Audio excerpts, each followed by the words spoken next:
Hello, this is the Provoked Prawn, and this is a video to compare two honeycomb gaming mice, the glorious Model O wireless with the newer SteelSeries Aerox 3 wireless. Now, on first glance, these mice appear to be very similar in both their look, feel, and overall design. They're both honeycomb, they're both lightweight, they're both matte black finish.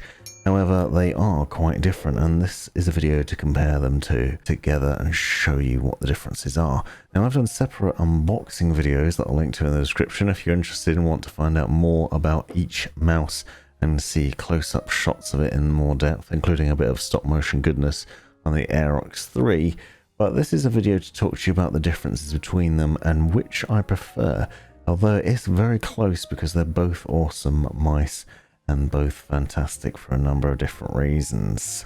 Now, the glorious Model O wireless is perhaps the most referenced and well known of the honeycomb gaming mice, because it is basically one of the originals, and it weighs in at 69 grams and has a number of other features to it that include 50G acceleration, 400 max IPS tracking speed, 6 programmable buttons, a USB-C charging cable, which I pointed out in the video was a bit silly because you can only plug it in one way, which is fairly daft. It uses a USB 2.4 GHz wireless adapter to give you a low latency connection, which is decent. I've not had any problems with that in terms of the connection that it gives, and powers it for about 70 hours with the RGB lighting turned off. You'll see it has a standard USB-A adapter, pretty small dongle, as well as a glorious extender which has that wonderful logo on it. Basically plugs in to that, the USB-C cable goes in the back, sits on your desk, doesn't move around because it's got a nice rubberized housing to it. And again, that USB-C charging cable has a problem plugging in. You have to plug it in one way and not the other, so a bit daft, which is a bit of a shame. However, that is a very flexible cable that's like a thin, empty shoelace, and so that's certainly a bonus. The SteelSeries Aerox 3 is slightly different. This mouse also uses a wireless dongle, and it also has an extender, which you'll note has a USB-C connection on either side. And that's because both the charging cable and the dongle that come with it are USB-C. So if you don't have a USB-C port on your PC, you'll need to use that extended dock to be able to plug the dongle into your PC to then get that wireless connection to the mouse, which might seem like an oddity. It's actually a very modern, forward-facing design where a lot more gaming laptops and PCs have USB-C connection on them anyway. Then you have the braided USB-C charging cable, which is a standard setup, so you can plug it in one way or the other without any problems, and that's almost certainly not an issue. Now, the Aerox 3 beats the glorious Model O in terms of battery life. This thing is capable of up to 80 hours of battery life over the 2.4 GHz wireless, but it also has the bonus of having a Bluetooth connection. More on that in a second, and how to set it up, but that Bluetooth connection can give you up to 200 hours of battery life, so you can get a lot more battery life if you use it that way. Obviously, it's preferable to use it in the wireless mode because you'll have a stronger, more accurate low latency connection, but the fact that it has multiple connection options with wired, wireless, and Bluetooth make it very appealing. Now, the glorious Model O has 3 lighting zones that you can see. One on the left, one on the right, and on the mouse wheel you can see some RGB lighting bleed from in the middle. It has a matte finish to it. This mouse is available in black or white. Both of them are matte variants, so they have that sort of rough textured finish to them, but that means they are comfortable in the hand in that you don't lose grip on them when you're gaming, which is very nice, and I found it to be pleasurable to use. Clicks are also satisfying. It uses Omron's mechanical switches. They're rated for up to 20 million clicks. You have 6 programmable buttons, and an oddity of this is they claim it's an ambidextrous design, but you have a couple of thumb buttons on the left hand side of the mouse, so it's worth bearing in mind. It comes with a 2-meter cable charging purposes, and a number of other things that include the ability to adjust the polling rate, lift-off distance, and debounce time within the software. Now, I covered these things in the unboxing review. If you want to see a bit more detail on that, please be sure to check out that video. But basically, it allows for a fair amount of customization with a really simple interface. Another thing you'll note is that on the top you have a DPI switching button, and there's a little light on the underside that lets you know what DPI level you're currently in. You can set multiple DPI levels within the software, and you can adjust between them with a simple click on the top.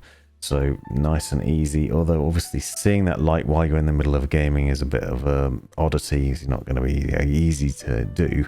The Aerox 3 again wins for a couple of other reasons.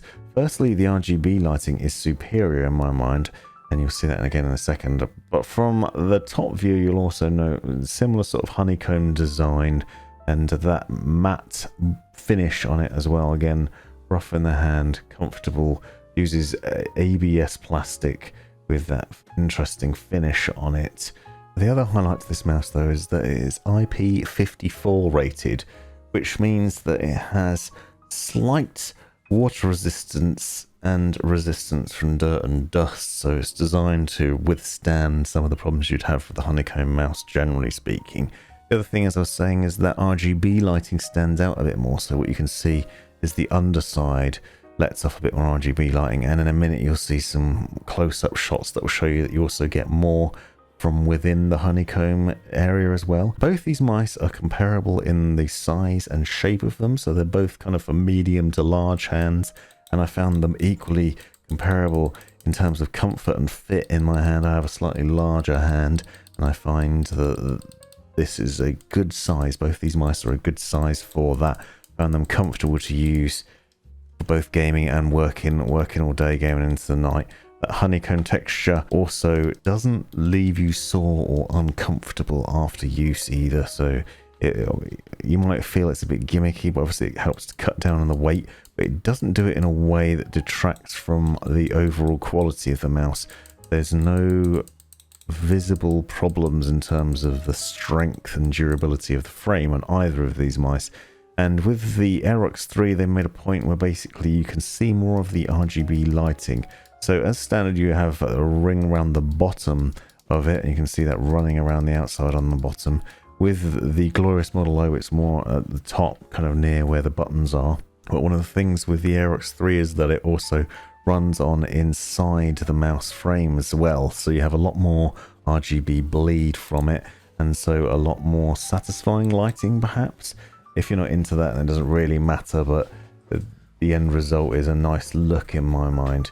Now, this Aerox 3 is designed as a right-handed gaming mouse. It's ergonomic with a claw or fingertip grip, and that's the style they're aiming for. And here you can see some of that RGB lighting bleed that I was talking about. On the bottom half of it, you certainly see a lot more RGB lighting than you do on the glorious Model O.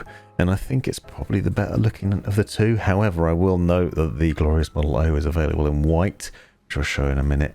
And that is certainly the better looking of those as well. So if you're going solely based on looks and aren't bothered about the RGB lighting, then the glorious Model O is superior. Now, there are some slight differences in the specifications, which I will list in the description so you can check them out on paper. For example, the glorious Model O has a faster acceleration at 50 Gs, whereas the Aerox 3 only has 40. The Aerox 3 only goes up to 18,000 DPI, whereas the glorious Model O is capable of 19,000 DPI. So there are some minor differences between them. As I said, the Aerox 3 gets more battery life, and I certainly felt like I was charging the glorious Model O more, but that's obviously going to vary depending on your personal usage. The intelligent sleep system and design of the software on the SteelSeries one means it seems to last longer than the glorious one, just because of the way it turns itself off more aggressively. But you can do things like adjust the brightness levels of the glorious Model O so that it gives you different brightness when it's plugged in versus when it's in wireless mode, which then saves battery. So there are a variety of options, and your experience may differ. The end result, though, is two very nice mice. I would personally go for the Aerox 3. However, I do think that the glorious Model O is fantastic, and it does certainly get a hat tip for being one of the first and best of these honeycomb wireless mice. This has been the Provoked Prawn. Hope you enjoyed this video. Thanks for watching. This has been the Provoked Prawn. Thanks for taking the time to watch this video. Hope you found it useful, interesting, hilarious, or all of the above. Be sure to check out the description for other information you might find interesting, and subscribe and watch these other videos as well that I think might be useful to you, and have a great life.